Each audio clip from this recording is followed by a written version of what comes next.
Hi, my name is Lily and I've been making soap since I was 13 years old. Welcome to my YouTube channel where I share a new soap recipe every Friday. Today we are making a Zesty Love Soap bar for Valentine's Day. I'm so excited to show you guys this soap. Let's get to it.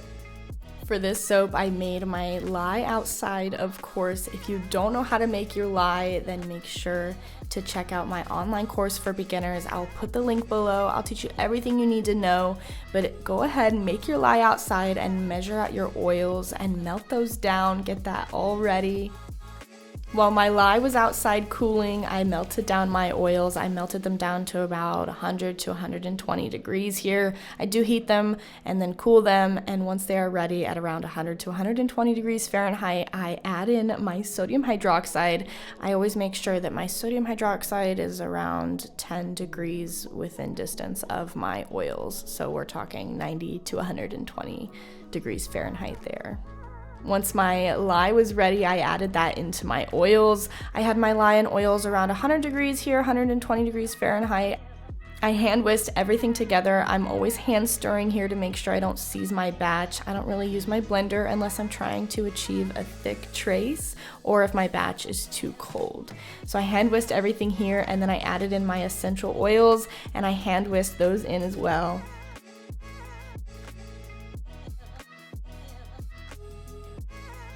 Once my essential oils were all mixed in together, I was then ready to separate my batch into two different colors here. I'm going to be using a pink clay and a madder root.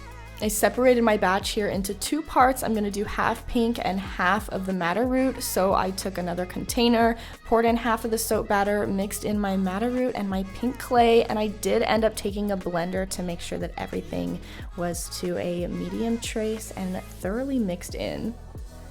Just like so. You'll see I use my blender for my pink clay. If you blend your pink clay, it actually makes it more vibrant, so I'm always sure to do that.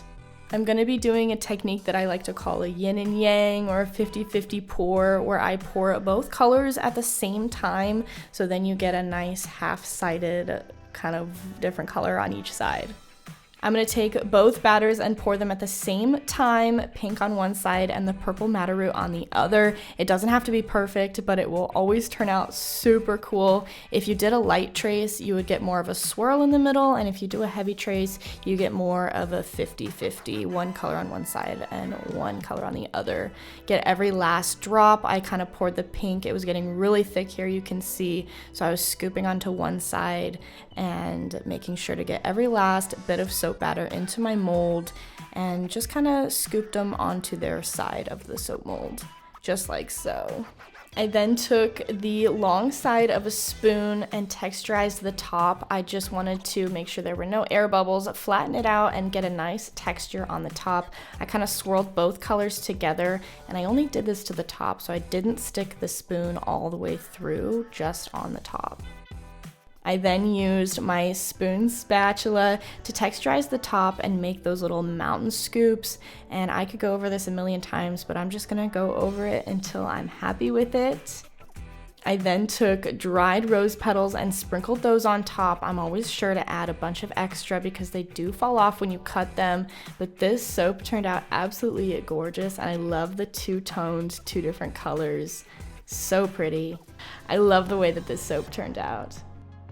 And there you have it, a Zesty Love Soap bar, perfect for Valentine's Day. Don't forget to subscribe to my channel and comment down below how this recipe worked for you. Don't forget to check out the special links for my Discord if you need soap making help. And also, there's a link to purchase a PDF of this recipe, and follow my Instagram at handmade_soap club. Cheers.